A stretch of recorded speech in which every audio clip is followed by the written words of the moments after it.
Hello, Leo, sun signs, rising signs, and moons. This is your May Tarot Scope from me, Kim, at Expressions of the Universe. And we have a full moon in Scorpio coming up on May 7th.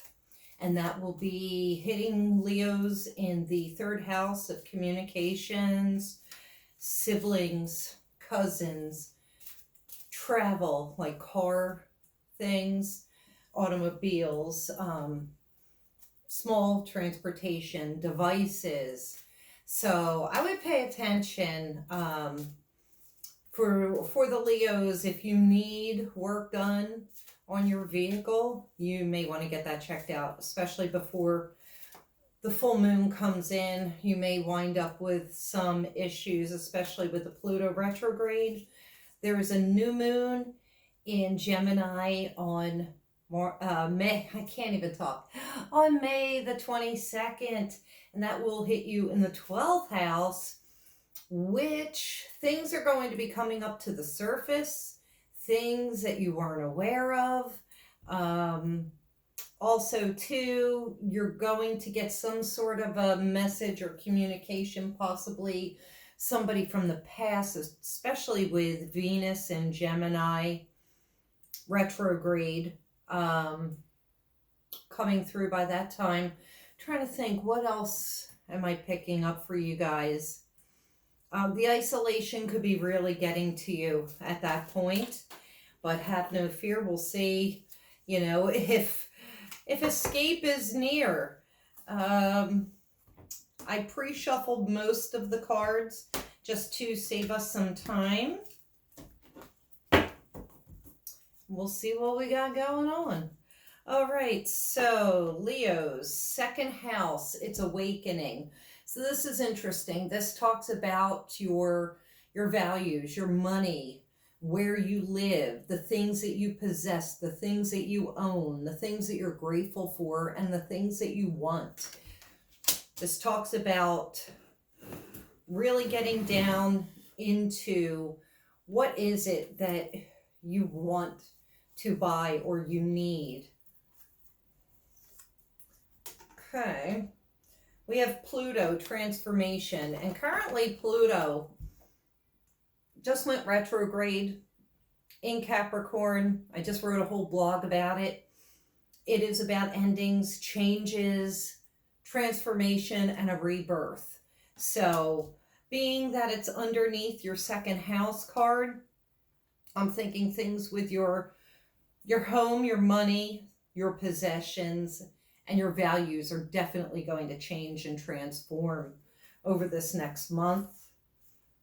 Okay, the moon, and this is the soul. The number 2 keeps coming up a lot. So this Pluto card is an 11, nets to a 2. Second house, that's a 2. This is another 2 card. This is talking about your emotions, what's lying deep down below the surface.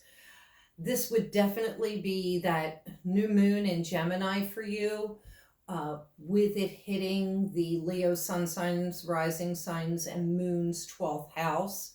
So I feel that you're digging deep down into emotions. You're getting to an emotional core.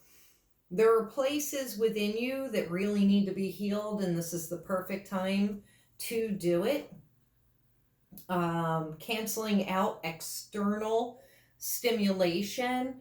I think a lot of Leos are going stir crazy, and you have to take this as a lesson that it's time for you to really embrace this time and figure out what's going on with you and what needs to be healed, and before you can go out into the world.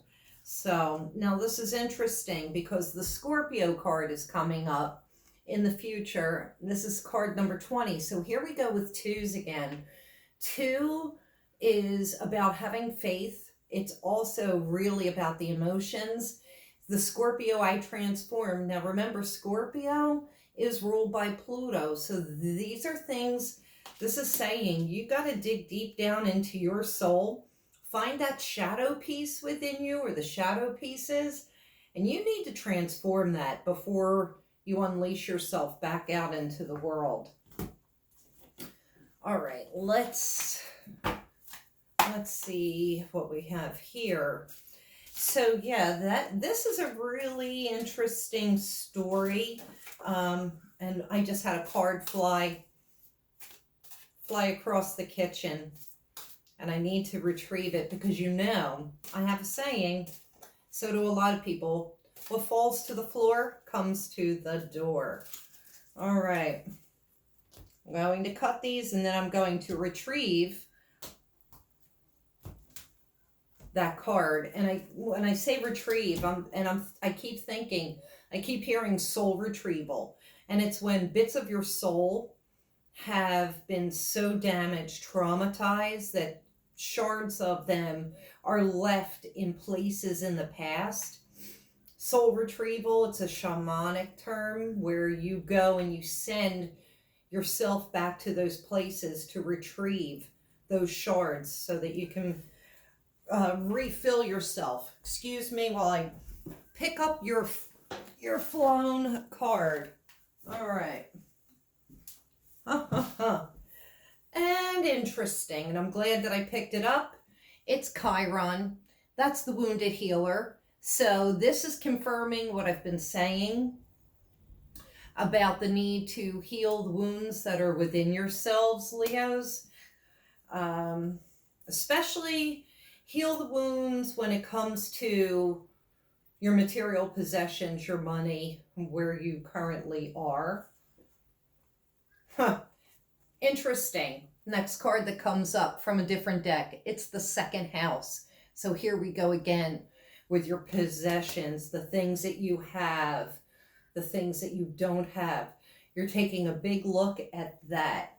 You are not the only sign that has that as a theme, but yours, I think Cancer's had that same theme, but yours is much, much heavier, much more prominent. Okay, so fifth house. Fifth house is ruled by Leos. And so this is saying, don't forget, in all of this heaviness, you have to take a jovial approach, a creative approach. It's a childlike pleasure, and try to have fun with finding out what the hell's going on in you so that you can heal that. But definitely getting out and play. Also, the positioning of this card, this is saying that there are romantic wounds for a lot of you Leo sun signs, rising signs, and moons that need healing. It could be romantic wounds of not just the heart, but of the pocket.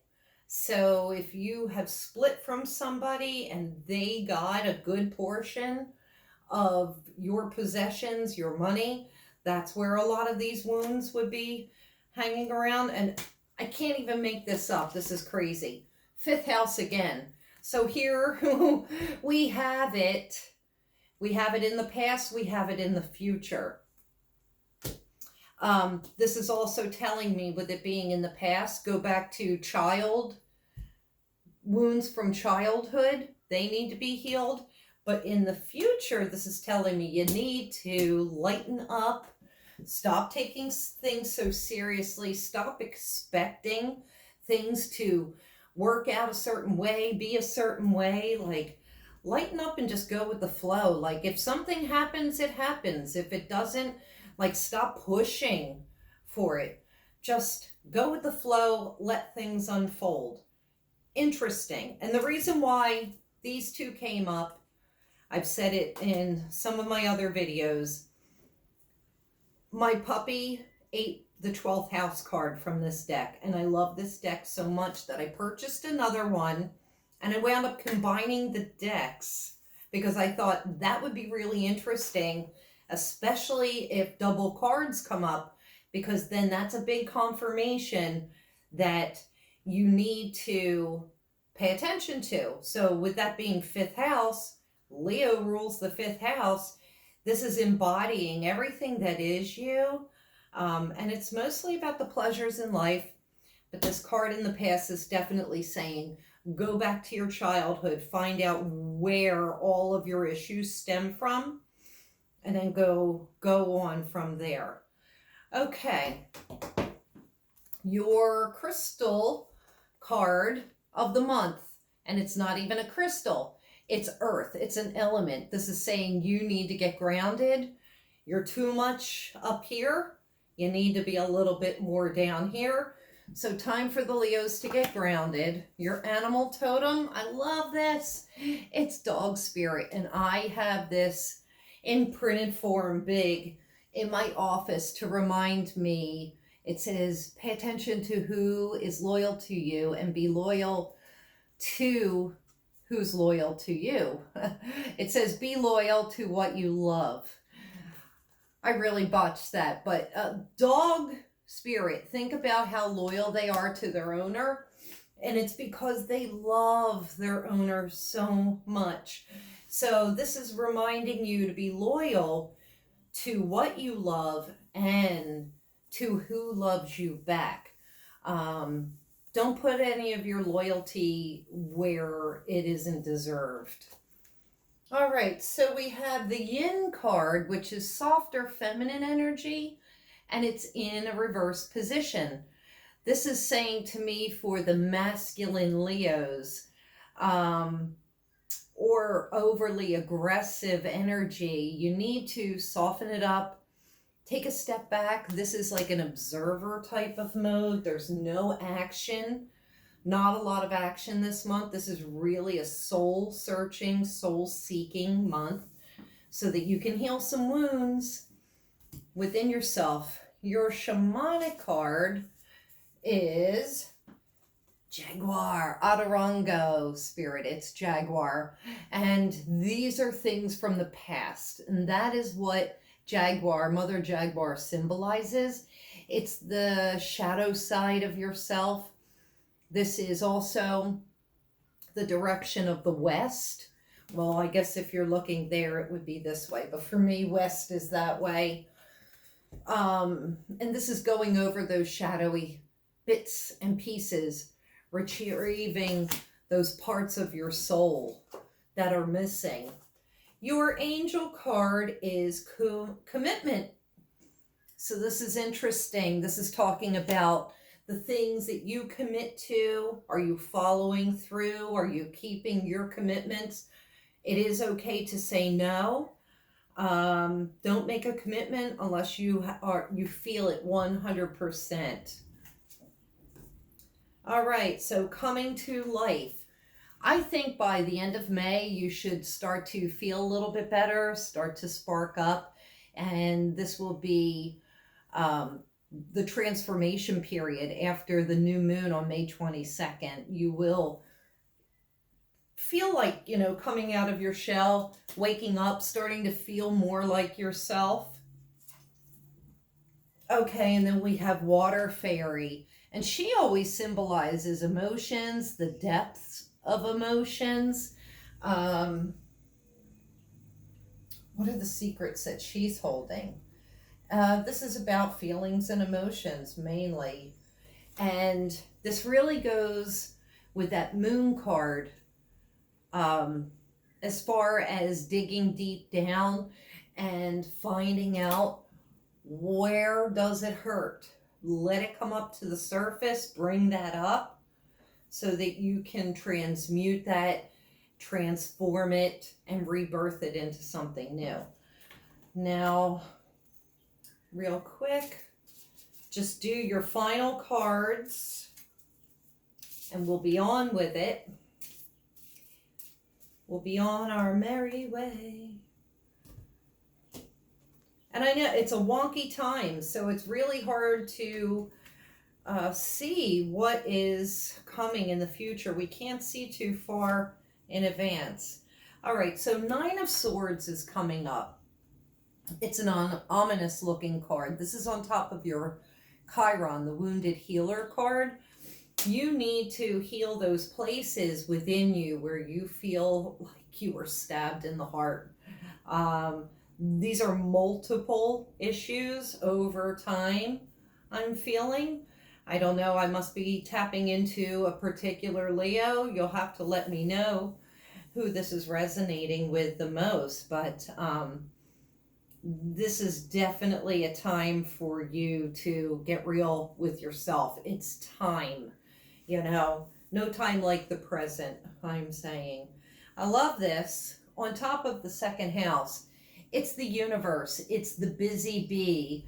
This is about accomplishing the impossible. This is also the world in traditional tarot decks. So you heal those places, you open up that channel of abundance and prosperity as well.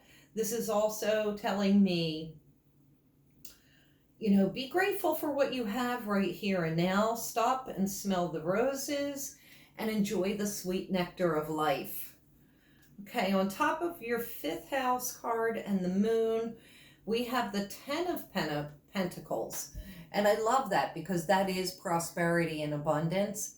But this could also be tied to, this is all back to your money, your possessions. This is where some of the wounds are. I feel that there are some of you that did lose a lot of money due to a breakup, due to an ending. And this is where you need to do some healing and think about what your relationship to money and to material possessions is. And then finally, we have the Eight of Swords. So there's a lot of wounding, a lot of healing that is needed within the Leo sun signs, rising signs, and moons. I don't know of any other way to put it other than, and swords also talks about sharp words, our thoughts, making sure that our thoughts are good because, somebody out there can be really nasty with words due to, being hurt in the heart. So you want to make good with that. Start to learn how to communicate better. Definitely with the full moon on May 7th, because with it residing in the third house for Leos, I would say that communications need to improve, whether it's on your device or if you're actually face to face with someone. So that's all I have for you guys for this month. If you like this video, please share it with your friends. Comment me, show me some love.